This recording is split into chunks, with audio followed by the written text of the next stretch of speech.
Ready? Yeah. Go. 30 for all three, huh? How did I miss that? You thought the attraction level was strong here. Look at this. Dang. It was right in front of me and I missed it. How much you got the Wii up for? I mean, how good is that hat, ladies and gentlemen?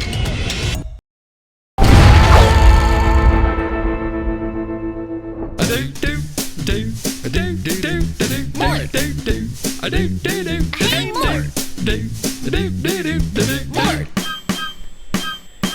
Mort. Mort. Mort. Mort. Hey, Mort. Go, Mort.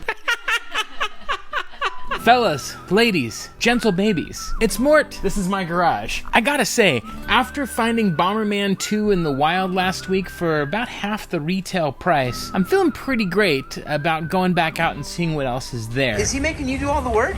Yes.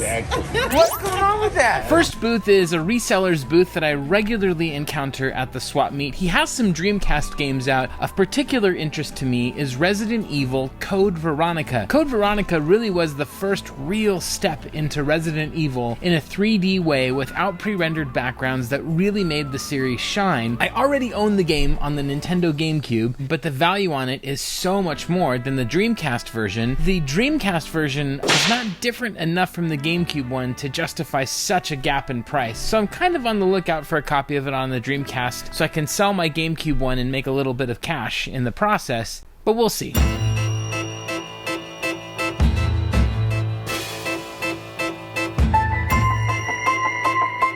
Find anything cool? Oh, yeah. I remember you used to get these, but now I do. Yeah, they go for 20, 25. 1,000. Okay. $5 for this guy. I'm very happy. Thank you so much. All right. My man Boogie is in the house. You got any bargains for us? You slipping on anything today? You can have whatever you want, man. No. Okay. For free? I picked up something from him, which is this. It's upside down. It's Aladdin. My kids need it. Also, I'm sorry, but when you got a good thing, sometimes you just gotta leave it alone. It's called the Ricky Gervais rule. When he made the original season of The Office, it was like 10 episodes and then he dipped before it was sort of anything else. And then the American one drove it into the ground. How dare you, sir? Same with Aladdin, you know, they make like 2 sequels. Then we got the other one, which I still haven't seen yet, so I guess I should reserve judgment, but how do you beat something as iconic as Robin Williams' Genie? I don't know that you can.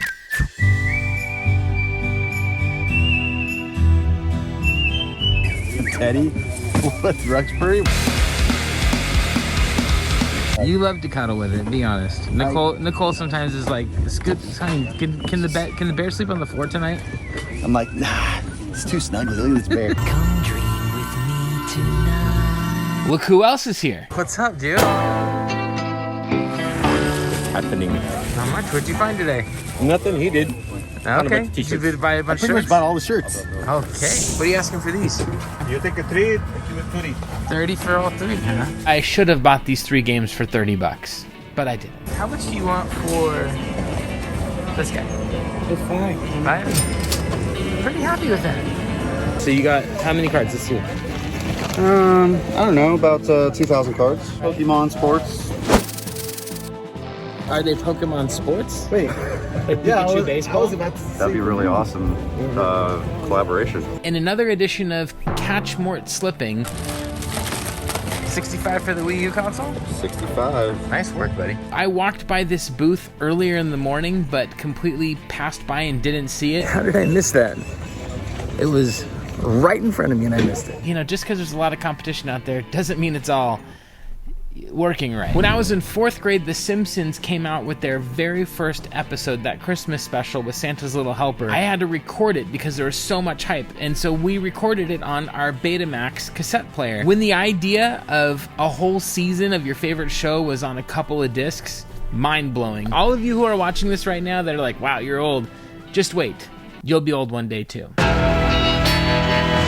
And then it happened. This vendor has to literally rope off his booth because he knows everyone's just gonna rush in and grab stuff. A line starts to form around the booth, and like a bunch of circling vultures, they're around this whole space. You know what I'm waiting for? The rope drop. I see a wave bird just laying out there, just saying, come get me.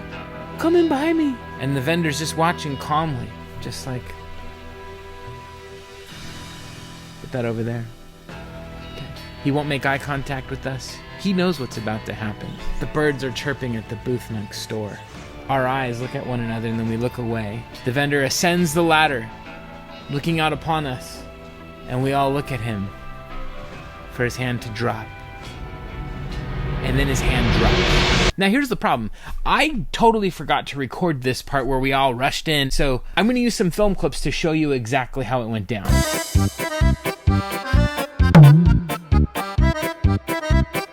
Money! It was exactly like that. So I grab a giant stack of games. I just sort of start to go through each game. A few of them aren't gonna make it. A few of them are scratched with really deep scratches, so I've gotta leave them behind. So here's my final haul. I'm gonna go through a few of the highlights for you right now, pretty quickly. Highlight number 1 is this Wavebird controller. Unfortunately, like most of the times at the swap meet, you never see the receiver out there, but you're lucky if you get the back plate. Have you seen the movie Raising Arizona? I saw Nick Cage in that movie. Miss Pac-Man Maze Madness on the PS1. This copy of WALL-E for the Xbox 360 is brand new, factory seal. More Sonic. If you like horror games and the movie Alien, you gotta try this one out. Good one, Shaggy. Basically Tony Hawk's Pro Skater, but with Disney characters riding on some skateboards, but usually other things that are not skateboards. While this is a great game, Burnout 3 Takedown is one of the best games of all time. It is in my top 5. We do, in fact, have all of the Mega Man games on current gen consoles. You don't have to download any copies of it on this version. This game has amazing voice acting. Still love Rayman 2, way better than you think it would be. Stop yelling at me! Supposedly these games are a little tacky. These wrestling games still hold a lot of value, way better than I thought it would be. I know nothing about this series. Pew pew pew! Irritating. One of the best series ever made. 26 items,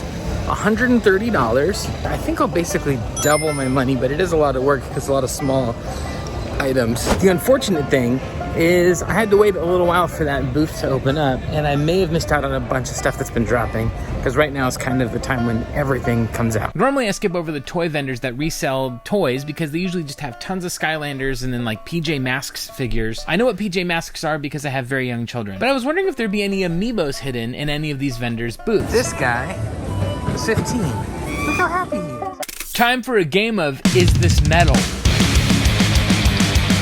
Here's another angle of double pedal metal. This is metal. You see these locks? You know what they're made of? They're made of metal. You know what this sign is made out of?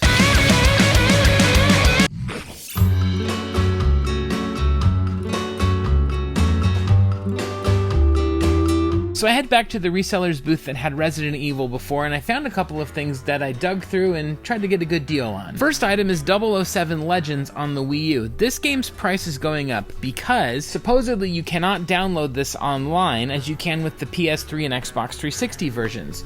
So if you find it with a manual, this is the only way to play it on the Wii U. I grew up loving Gumby. I didn't even know there was a Game Boy Advance game of this. I can't wait to try this one out. During the Game Boy Advance's life cycle, they made a bunch of NES games on the Game Boy Advance and released them as standalone titles. This is Excitebike. For these 3 items, I paid $30. I always dig through sports titles because I just never know what I'm gonna find. In this stack of games, though, I found The Saboteur, made by the unfortunately named Pandemic Software. These guys made this open world game. They're no strangers to open world titles. They've made, I think, Mercenaries and a few others that are sort of regarded as classics in the open world genre. This one is an interesting game. You fight as a member of the resistance during the war in Paris, and you go through and sabotage things. Not really talked about very much compared to the other open world games, but is one worth checking out if you like the genre. How much is this? $4. I'll take it. Tornado Outbreak is a Katamari Damacy type of a game where you're this character that can spin into a tornado, and the tornado gets bigger the more things that you suck up inside of it. This game kind of went under the radar, but as a game itself, it's actually quite fun and addictive, much like the Katamari series, and the controls were a little easier for me to get playing this one than Katamari. Keep an eye out for this one. How much is this? 7? Okay.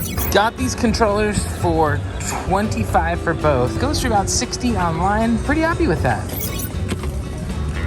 How much are these? $10 each. $10 each? Would you do 15 for 2? Okay.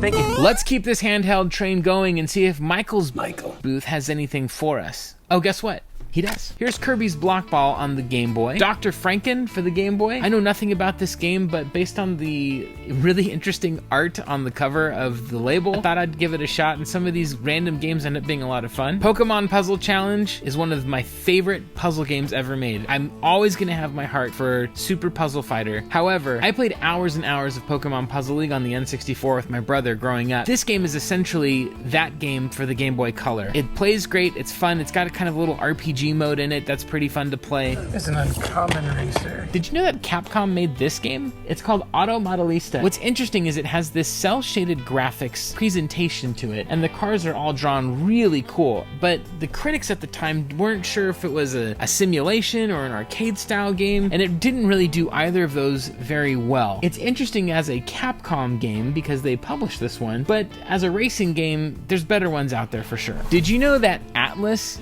Yeah, the RPG maker Atlas made a golf game in the NES era? I had no idea this existed. They also had Iggy's Wreckin' Balls on the N64 for a really good price. This would be great to trade for something else later. So I'm gonna ask you just offers and then tell me take it or not, no big deal, right? So how close can you get to 10 on this? I do 12. 12 is the deal. There's an offer 15 on this one.